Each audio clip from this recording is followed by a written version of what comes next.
Hello everybody. Today I'd like to run through some of the research areas that I've been working in at the University of Dundee. I've worked at the University of Dundee for the past 17 years as a geotechnical engineer in civil engineering. During that time, a lot of my work has been in the area of what I've summarised under the title of robust infrastructure for our future energy requirements.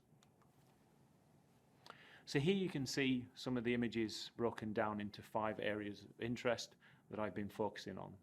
As a geotechnical engineer, I normally work on anything to do with the ground or engineering in the ground, for example, foundations, cables, pipelines, sometimes tunnels, and in this case, we're going to be talking about efficient systems and processes for the offshore generation of renewable energy and how that is transmitted back to the end user.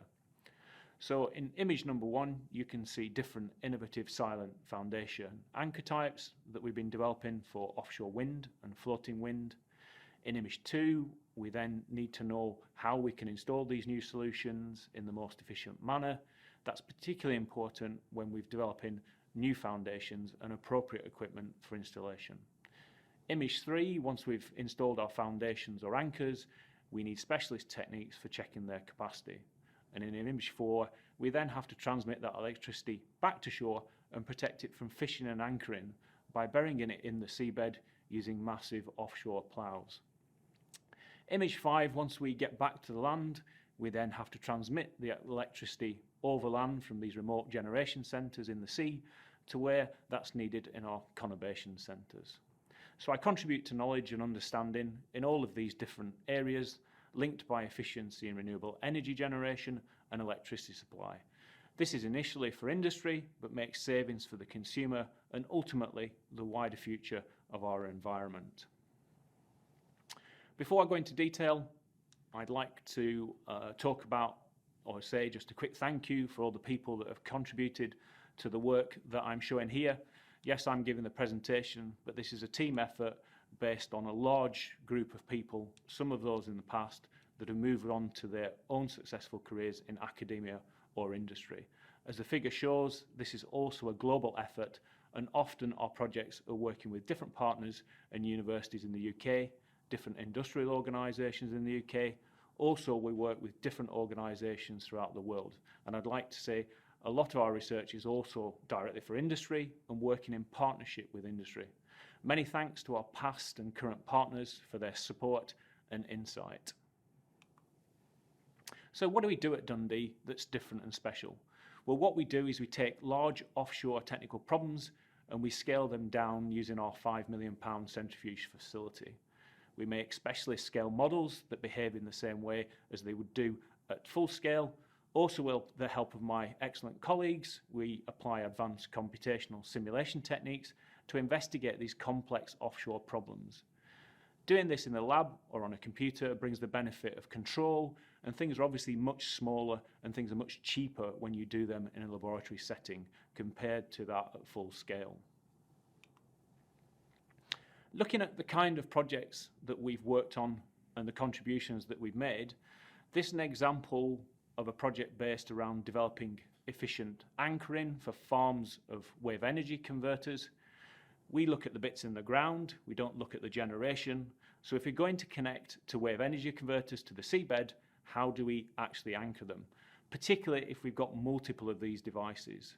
We need to be very efficient anchoring systems. They also need to be placed in an exact position and they need to be installed quickly as the cost of vessel time offshore is very high.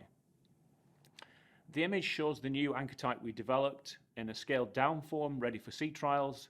This anchor is a drop anchor. It's the first of its type.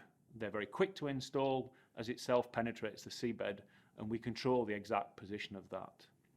The other benefit is that the yellow component can be recovered and recycled and reused to install other anchors.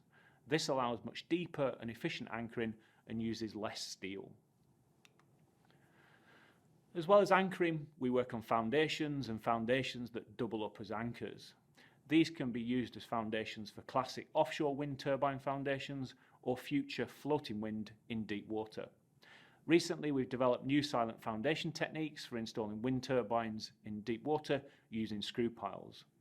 We're also working on a push-in pile system at the moment for industry, where these are designed to be silent to minimise noise impacts on whales, seals and other marine mammals.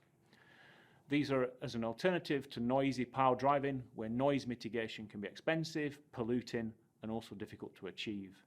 They also have the benefit of much greater holding power per tonne of steel than other foundation and anchoring alternatives. This work has led to the first stage of industry certification of these new foundation types to promote wider uptake. Once we've got these new systems in place in the seabed, we have to test them to check their capacity. Normally this would take about 2 or 3 days using onshore techniques, involve lots of weights and cranes, and is very difficult to achieve offshore. The image shows rapid load testing equipment is about a tenth of size of the current equipment and can test a pile in 200 milliseconds. This means you can test multiple piled foundations in a day. Through a variety of research on high-speed testing of soils, we've determined how different soils behave at different speeds, from slow up to 1 metre per second. We've translated this into ways to analyse these rapid tests, and this forms part of British and Dutch industrial specifications for testing. This has also recently been incorporated into British standards and the ISO international standard for testing piled foundations. Once we've got the foundations in place and tested them and installed the generators, then we have to get the electricity back to shore. And often we do that by burying things in the seabed so they're protected from operations such as fishing and anchoring. Here you can see a good example of the kind of work we do at the University of Dundee. We have a 50th scale model 3D printed plough being dragged in our specialist testing tanks, looking at the efficiency of the plough, including the speed, the forces and the trench it leaves behind, so we can efficiently install our cables in the seabed in a controlled and planned manner.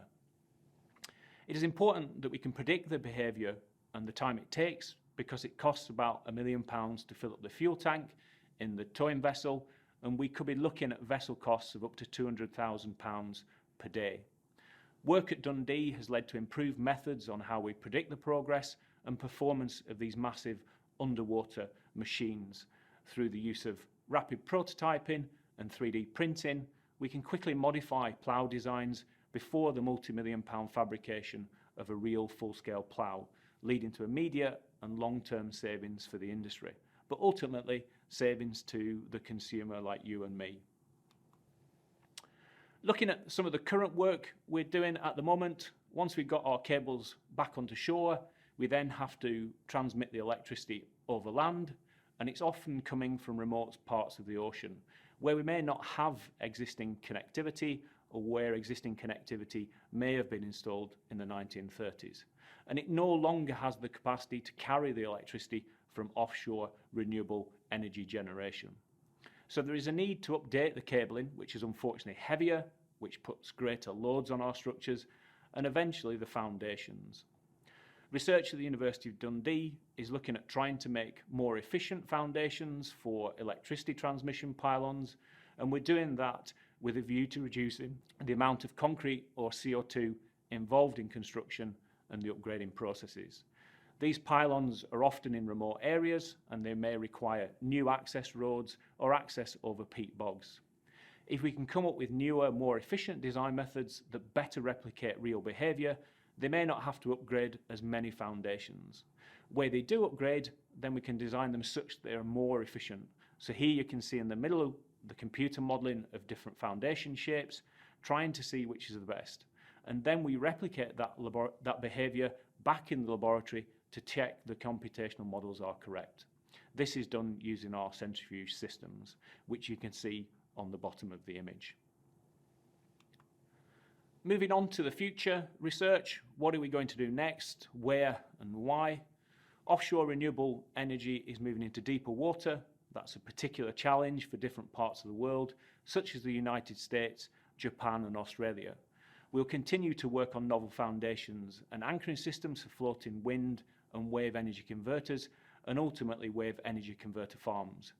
This will be based around trying to extend the performance of existing anchoring techniques and developing innovative solutions to these new challenges to aid in the international energy transition, and also drive down the cost of renewable energy. What's our next challenge? Maybe space, the final frontier. We hope to embark on a journey to take our specialist techniques and understanding and develop novel foundation systems and earth-moving devices for extraterrestrial or off-world exploration. Can we design foundation systems that work on the Moon or Mars? Can we help with new investigation techniques or construction off-world based on our earth-moving expertise? We also have our excellent physical modelling facilities, and using our centrifuge we can modify the gravity that soils and foundations are subject to and try and explore what would and wouldn't work off-world. For example, how can we make foundations by using lunar soil and recycled rocket parts?